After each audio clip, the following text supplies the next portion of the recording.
Muchas gracias en nombre de Venezuela al Instituto, al doctor Carlos Sánchez Berzaín, a nuestra querida Beatriz. Para hablar de gobernabilidad tenemos que pisar tierra y no quedarnos en el marco teórico. Y me da lugar a la exposición que voy a tratar de hilvanar lo que he escuchado en el curso de esta mañana. Hablaba el doctor Israel de las instituciones. Pues bien, esa es la base de la gobernabilidad.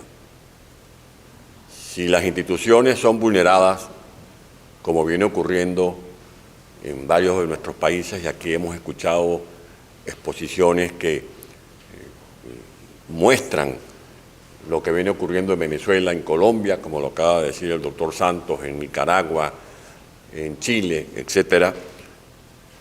¿Cómo puede avanzar la gobernabilidad necesaria para que haya una democracia donde las instituciones funcionen bien, que haya un sistema judicial que no responda a tropelías, que haya un controlador no manejado por alguien que sobresalga por el prontuario, sino por el currículo?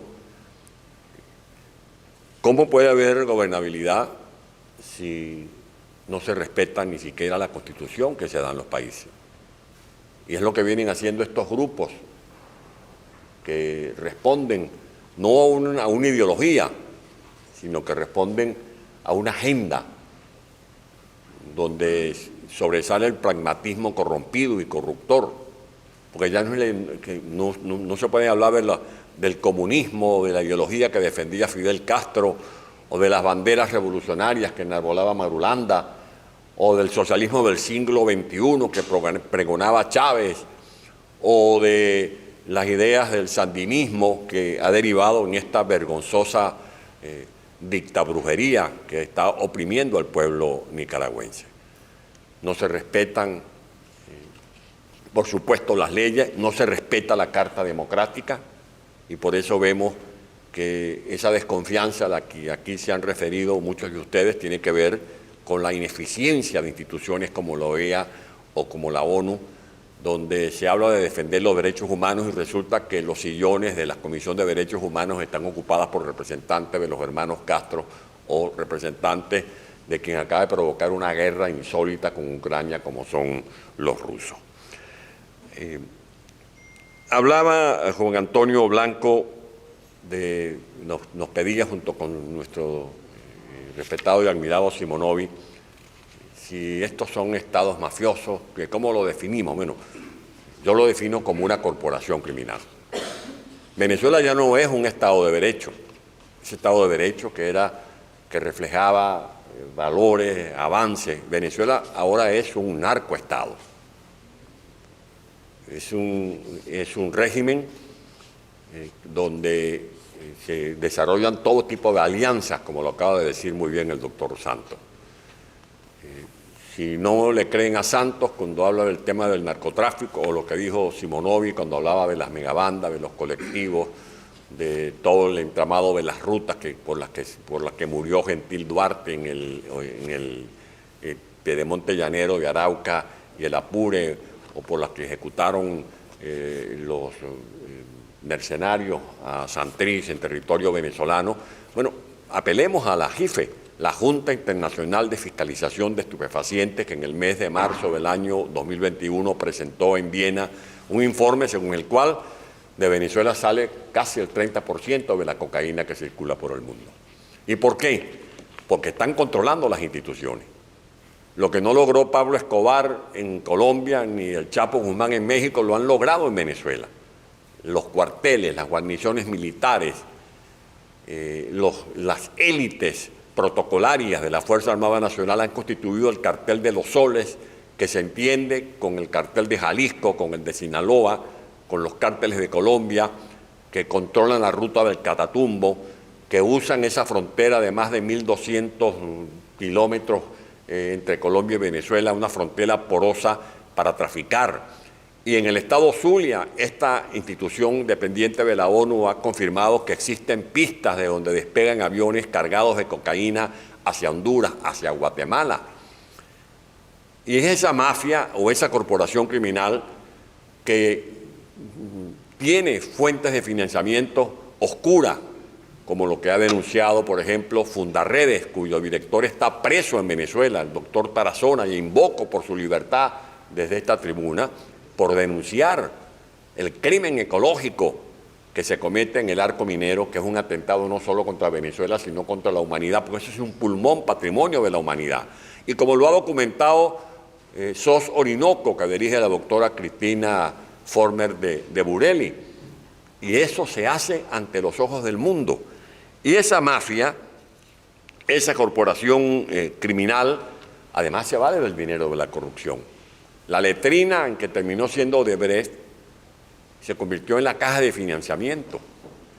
Y la ventaja que tienen estos factores que propugnan este tipo de regímenes criminales, mafiosos, como lo ha dicho el doctor Carlos Sánchez Benzaín, están en ese trípode diabólico que es mando único.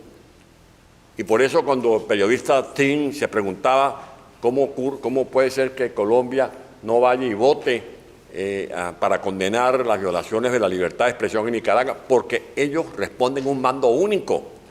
Ahí no se está discutiendo el marxismo, leninismo, ni se está discutiendo los alcances ideológicos del socialismo del siglo XXI, sino que responden a una agenda, que es la agenda del Foro de Sao Paulo. Y tienen financiamiento para apalancar lo que ocurrió en Chile, lo que ocurrió en Colombia, lo que ocurrió en Venezuela. ¿Y cuál es el problema? El efecto cubano. El efecto cubano ha sido nocivo para nuestro continente y por eso hay estos síntomas de ingobernabilidad, por la impunidad, porque se le hace ver al mundo que se pueden cometer crímenes, fusilamientos, negociaciones con el narcotráfico y no pasa nada. La ineficiencia de los organismos internacionales y la falta de un contrapeso para poder frenar el avance de la agenda del Foro de San Pablo o de la agenda de Puebla. Finalmente, decía Tomás Regalado que la información es poder. Eso es relativo. La información es poder cuando se sabe procesar la información. Y finalizo refiriéndome a lo que está pasando en Venezuela, tratando de hacer un campanazo aquí a las autoridades de inteligencia de Estados Unidos. En Venezuela están metidos los representantes de Rusia y de Irán. Se vienen instalando campamentos militares, se vienen haciendo inversiones en bases misilísticas. Irán acaba de recibir de manos del dictador Maduro 1 millón de hectáreas para sembrar hortalizas y trigo. Mentira.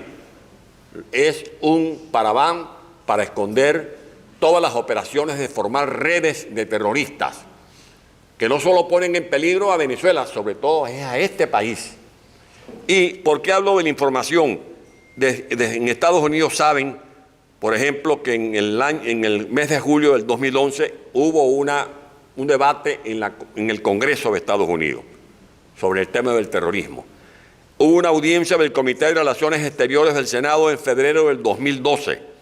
Hubo un comité del Congreso sobre Seguridad Nacional el 19 de julio del 2013. Se presentaron informes, como por ejemplo el del Centro Wilson, de todo lo que estaban haciendo desde hace años sobre la incursión en América Latina de estos grupos que tienen que ver con el financiamiento del Estado Islámico, con todo lo que se hace desde Irak o el levante de ISIL. Pues eso está ocurriendo actualmente en Venezuela. Hubo negociaciones de iraníes con Cabin, incluso se sancionó a esa empresa Cabin venezolana. Hubo operaciones con un banco en Bahamas, hubo operaciones con el Banco de Desarrollo Internacional de factura iraní. Y resulta que siguen metidos en Venezuela y lo que se producen son comunicados, resoluciones que son inocuas, inofensivas. Y la libertad de prensa, como lo decía Vanessa Vallejo, existe, tal cual como también lo reforzaba ASA, pero gracias a los medios alternativos. Si en Venezuela no tuviéramos medios alternativos, no pudiéramos ni siquiera dejar de escuchar un silbido de los grupos que están protestando en Venezuela. De allí que yo lo que sugiero es que plataformas como esta se fortalezcan para que los que de verdad creemos en los valores de la democracia y queremos defender los principios de la democracia, tengamos un frente de lucha en el que podamos actuar con la mayor coherencia, enfrentando a estos grupos que promueven estas corporaciones criminales que son las fuentes de ingobernabilidad que se respiran en algunos de nuestros países. Buenos días y muchas gracias.